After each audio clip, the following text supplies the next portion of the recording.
Good morning. It's great to see you here this morning. Before I dig into this week's texts, I have a favor to ask of you. If you have a cell phone or an iPad with you, can you find it and dig it out of your purse or your pocket or anything like that? This is a serious request. So if you have a phone or an electronic device with you, pull it out. Okay?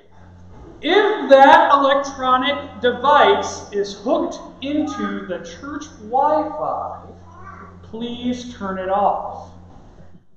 The Wi-Fi. Okay? Super hospitable thing to ask.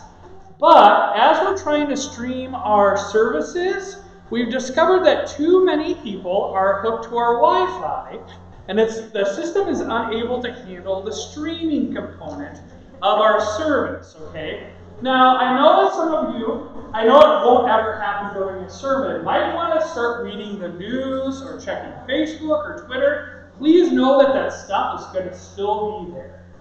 And as soon as the sermon is done, well, give it like 5 minutes after the sermon is done, feel free to reconnect to that Wi-Fi, okay? But we need that bandwidth, because there are a few members of our community of faith who really appreciate our streaming and really appreciate hearing your voices on Sunday morning because they miss being here. So if you could do that for me, that would be great. It's so good to see you here this morning. Thank you for making People of Hope part of your morning this morning. I missed you last week as I was worshiping with the sisters in the community at Holy Wisdom Monastery in Madison. They asked me to tell you hello. So, hello from those lovely people. It was really good to be there, but it's really good to be back here with you this morning. How many of you have heard of DeAndre Arnold? Raise your hand if you've heard of DeAndre Arnold. He's been in the news quite a lot lately. Actually, he just appeared on the Ellen DeGeneres show. I was going to show the clip from the Ellen show, but I decided not to. I'll just tell you what's going on anyway. DeAndre is an African-American high school student. He's getting ready to graduate high school. I believe it's in Texas. And earlier this year, DeAndre was suspended from school. Now, DeAndre is not a bad student. He's not a troublemaker. He's always followed the rules. He has ambitions to go on to be a vet, so really intelligent young man. But he was suspended from school because he has dreadlocks. Now, he's had dreadlocks for most of his life. But this year in particular, because if you have dreadlocks, they continue to grow. They got long enough that if DeAndre wore his dreadlocks down, they would go past the collar on his shirt. And that's against the dress code at the school that he attends. So, because DeAndre has believed in growing these dreadlocks, and I'll explain why in a second, he always wears them up. So they never go below kind of his jawline or his ears. But the school this year suspended him nonetheless, with the argument that if he ever wore his dreadlocks down, they would break the dress code. Okay? Sounds kind of crazy, doesn't it? Now, DeAndre, the simple solution would be for him to cut the dreadlocks off. But he explained on the Ellen DeGeneres show that he has let his dreadlocks grow because his father is from Trinidad. And in the culture of Trinidad, it's very important for men to let their hair grow. And he does this to honor the culture that he is a part of, and to more in particularly honor the culture that his father was raised in.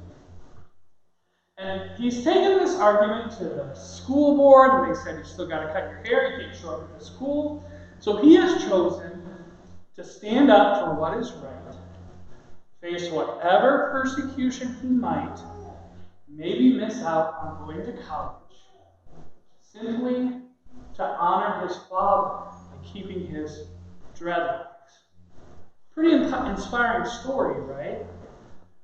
I wonder how many of us would have the courage to do that. Right? His story kind of is still going, but it ended up with him being on Ellen DeGeneres this week, and she and Alicia Keys giving him $20,000 to go to vet school, which is pretty cool. Like, I'm thinking I might grow some dreadlocks now. Right? But this idea of standing up for what is right in the face of persecution fascinated me this week, especially with this young person who did it. And it actually reminded me of the Beatitudes from the Gospel of Matthew. Now, the Beatitudes are located in Matthew as kind of the precursor to the Sermon on the Mount. Actually, they're the first part of the Sermon on the Mount. And for the next really month, we're going to dig deep into this great sermon of Jesus.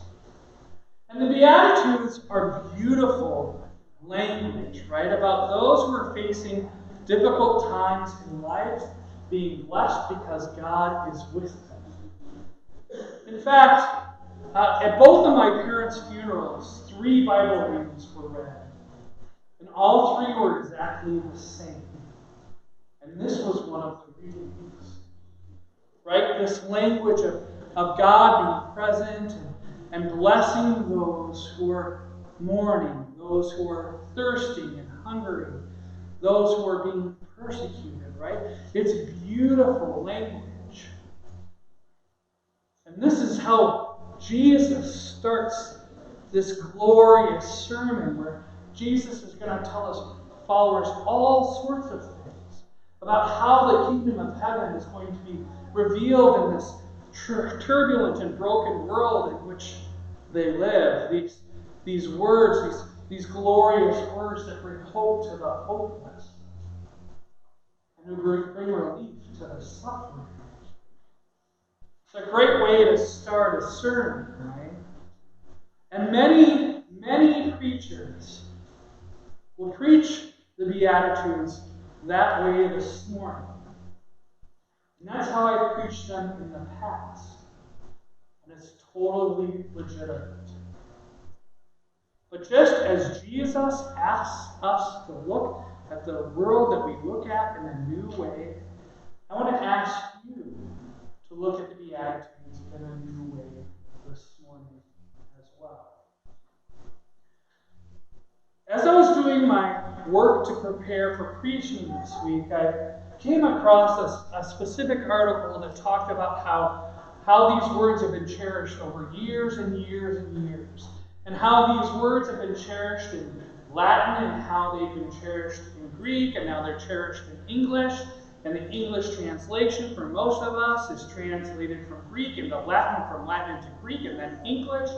And this author suggested that we go back and really think about how the first people who would have heard these hear the Beatitudes.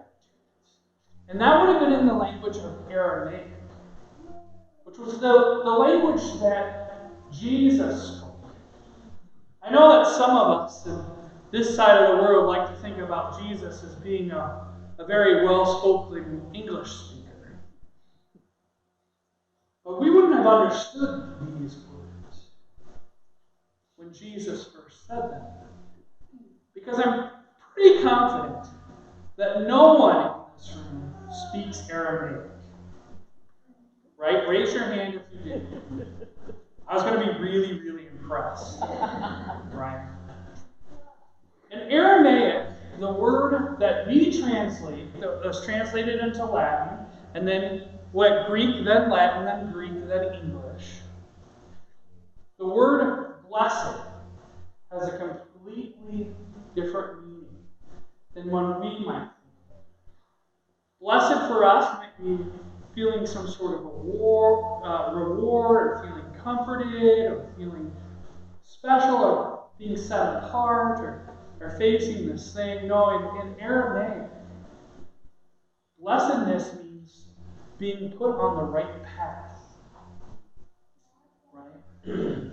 So if we understand what Jesus is saying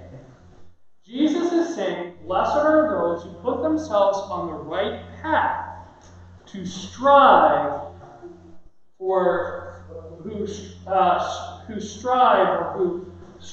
for righteousness instead of hunger or thirst. Strive for righteousness, for they will be satisfied. Now, I'm going to say that again, right? Blessed, or I am with those who put themselves on the path to work for righteousness, for those people who experience the kingdom of God. Now, the reason I bring this up is that sometimes we can think about the Beatitudes as being a pretty passive thing. Blessed are those who find themselves in difficult situations, who can't find themselves out of their situations, because God will continue to love them. And that is an awesome reading. But what about for those of us who don't find ourselves in a place of persecution all that often? A place where we don't struggle all that often. I know that's where I find myself 99.9% of the time. In this country, being a white, straight man who's well educated, who has a nuclear family, who owns a house and a car, who is overweight because he has enough food to eat, who doesn't have to worry about clean water or something coming to someone coming to take something away from him. I live in a pretty privileged place. And my argument is that most of us gathered here this morning find ourselves living in a very similar place. Now, I don't want to negate any of the struggles that other folks face. I don't face those struggles myself most of the time. So it could be very easy for me to think about the Beatitudes as just these comforting words that remind me that when I sometimes get sad, or sometimes when I mourn, or sometimes when I don't have the answer, that God will be there. But I'm going to suggest that we read the Beatitudes in a different way. And that we read them as Jesus' first words of protest in the Gospel of Matthew. That we read them as words of action. Of Jesus saying to those who are choosing to follow Jesus, get up, stand up, do something, move. Change the world for those who find themselves in these difficult circumstances. Because people shouldn't be in these difficult circumstances. That's not my will for the world. And you, those who are comfortable, have a job to do. And that is to turn the world on its head. To let all people know of the love of God.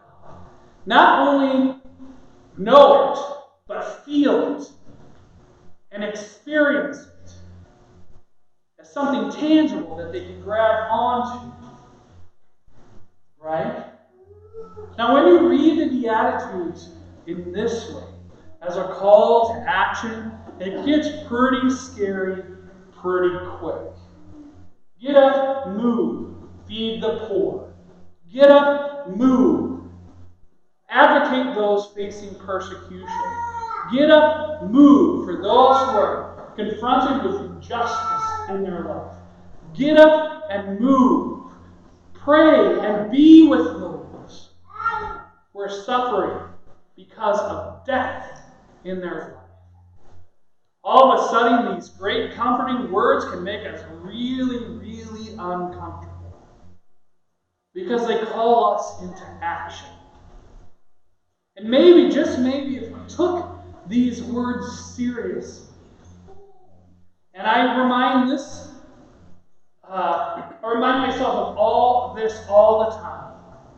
Maybe if I take these words seriously, then maybe real transcendental change can happen in the world. There's a great archbishop In the Greek Orthodox Catholic Church, he says Christianity is not passive, but active. Energies alive. Energies moving people beyond despair. Oh. Brothers and sisters in Christ, let's stand up and protest. Let's take these words of Jesus seriously. Let us be about the work of bringing in the reign of the kingdom of God here and now. Let us be about feeding the hungry and bringing relief to the poor. Let us be about advocating and walking with those who are facing persecution. Let us be all about this holy work. Not because in doing so we're going to build ourselves up, but instead we're going to build the other up. And therefore we will be building up the kingdom of God. And brothers and sisters in Christ, I know that this is difficult work. I know it's scary work. I know that it's going to make us uncomfortable. And at those times, let us remember the words of the Beatitudes as well. Blessed are you when people revile you and persecute you and utter all kinds of evil about you falsely on my account. Brothers and sisters, rejoice and be glad, for your reward is great in heaven. For in the same way they persecuted the prophets who were before you. Thanks be to God.